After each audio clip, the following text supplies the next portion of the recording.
So in this video today, we are going to be talking about fear. Fear is one of the biggest forces and obstacles that really prevent us from living the lives that we desire to live. It is the opposing force that makes us question ourselves. It makes us doubt ourselves. It makes us criticize ourselves. And when we are spending so much time doubting and working against ourselves, it is really impossible for us to truly be building lives of freedom and fulfillment. So today we are going to make fear our friend instead of our enemy so that we can use that power in order to propel us forward to live the lives that we want to live.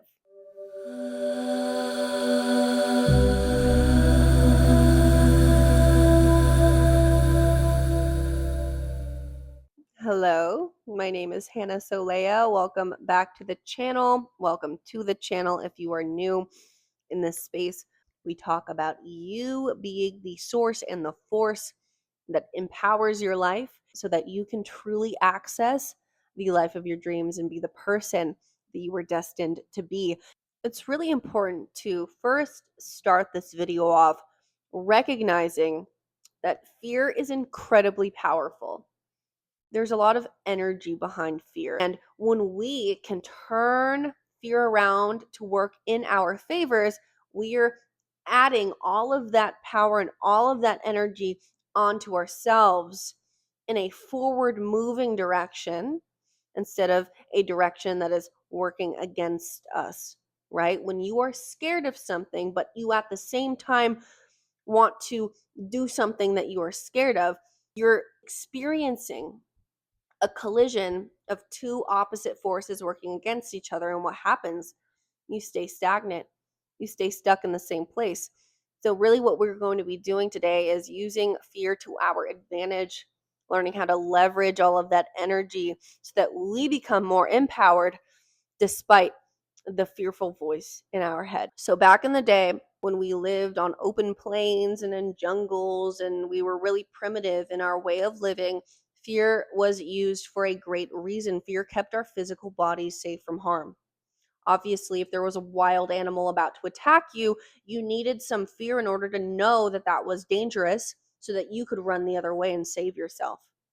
If we were too optimistic, if we were too trusting, if we were too loving towards our external environment, we could literally die. So that was the primary function of fear. That's how fear originally came into being. After we traded in all of that primitive way of living for our modern comforts and safety and luxury that we experience nowadays, fear evolved into something else.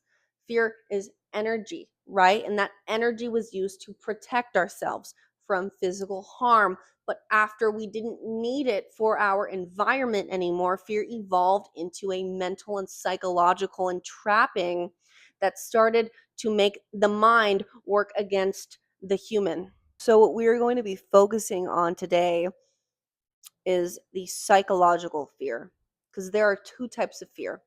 There's real in the moment feedback from your external environment that tells you that something's wrong. I need to protect myself from harm. But then there's that day-to-day dread where you wake up in the morning and you are already nervous about something that you can't really put your finger on. Your stomach is hurting.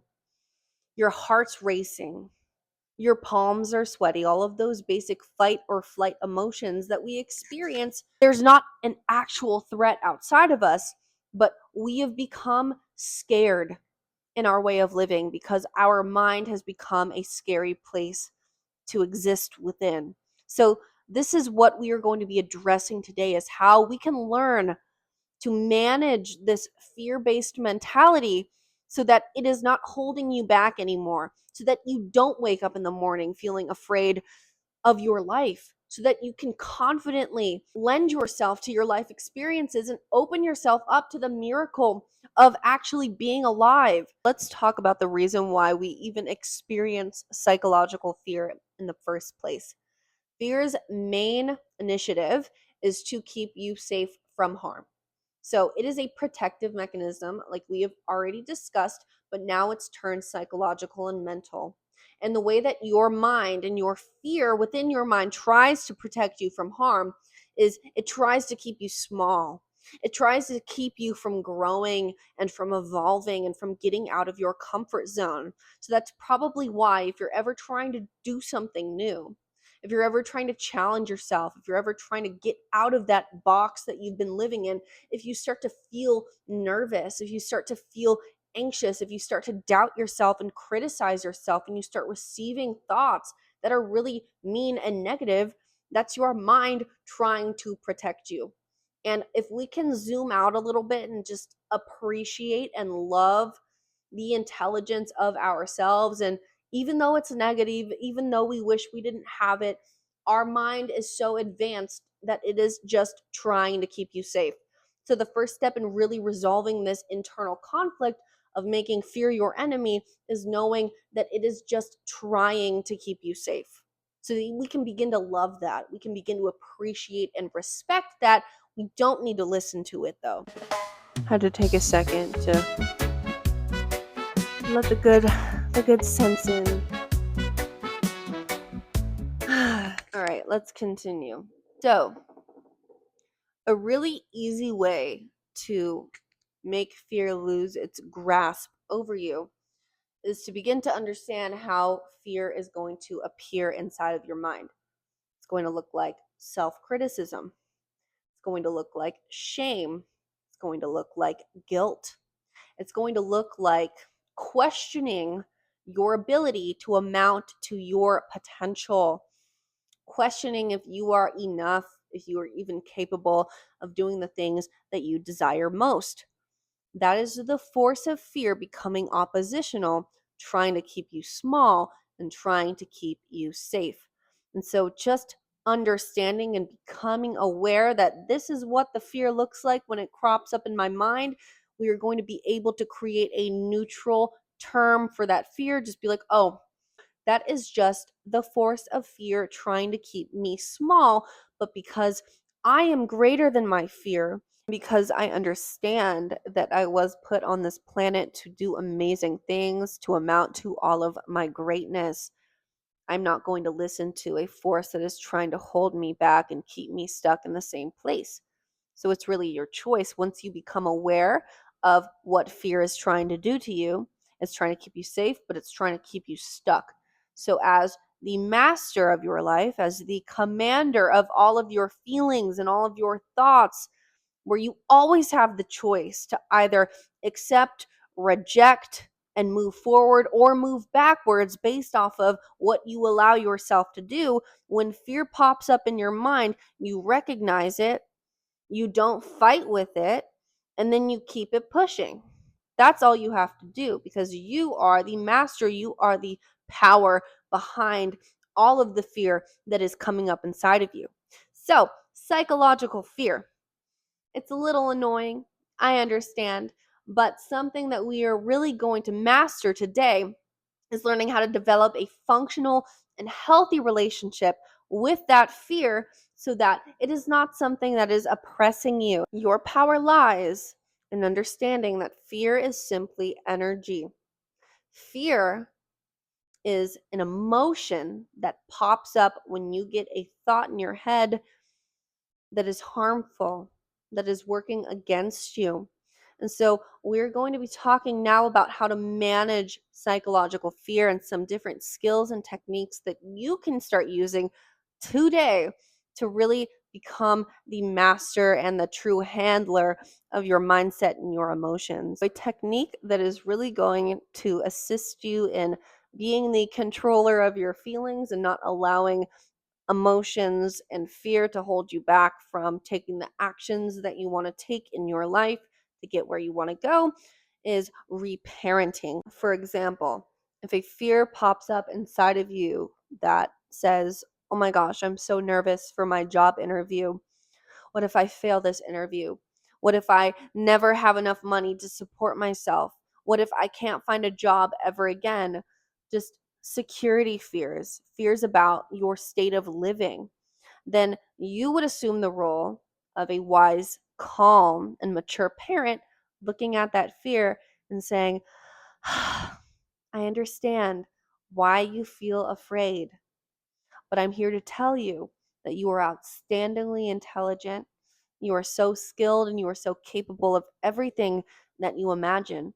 If for some reason this job does not work out, it is not because there is anything wrong with you or your talent. It is because this job was not serving you and it was not in alignment with your gifts and your capabilities, and it is clearing the way for something better to come along. That is how you reparent and reframe the way fear controls you, because now you are using it as an empowering force instead of a force that is holding you back and making you ashamed of yourself. When we can look at fear like a small child that is just looking for her or his parents' approval, we can really start to empathize with that force inside of ourselves and start to realize that fear is really just different parts of our psyche coming to the surface, asking for love, attention, and validation. So that is your job as the parent, as the wise master of all of your feelings and all of your emotions. It's to properly reframe and calm those aching parts of yourself down so that nothing is opposing the direction that you are trying to go in. Technique number 2, it's a realization. It's realizing that fear is a tool that can be used to your benefit and not the truth. You realize that fear's only function is just illuminating different parts of yourself that feel unloved, that feel unworthy, that want your support. That's why they're trying to hold you back, because they don't believe that they are worthy. So you just need to tell yourself the nice things that you are longing to hear from someone else.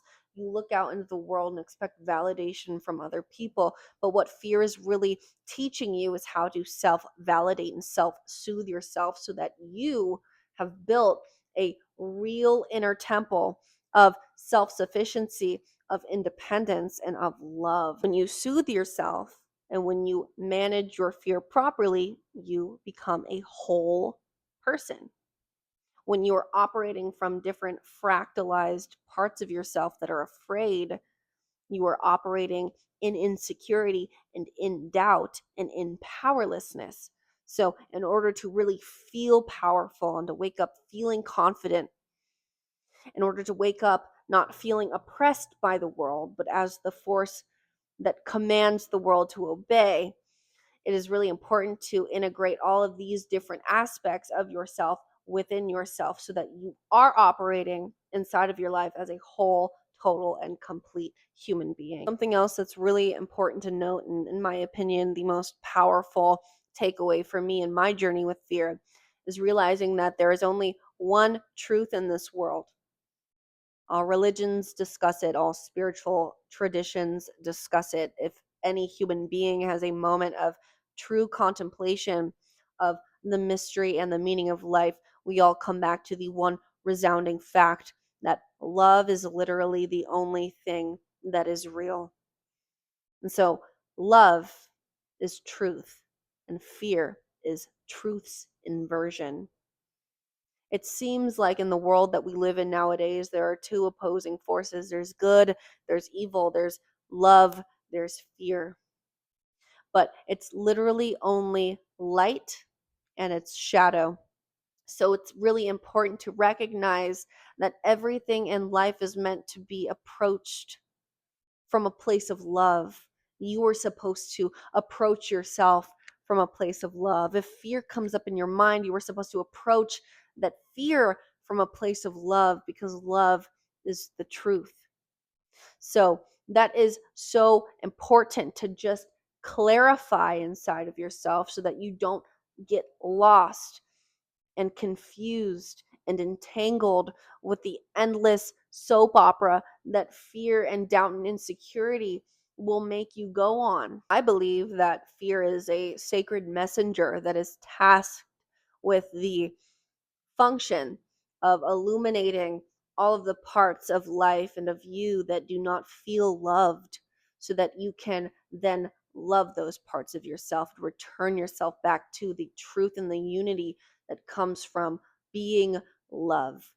So that is really fear's purpose. And fear is really beautiful in that way. And you can use fear to really empower yourself, to really love yourself even more deeply. And that's what we're all here for at the end of the day. Now, this portion is, how do we start to take action? How do we actually start to use fear in an active, forward moving way?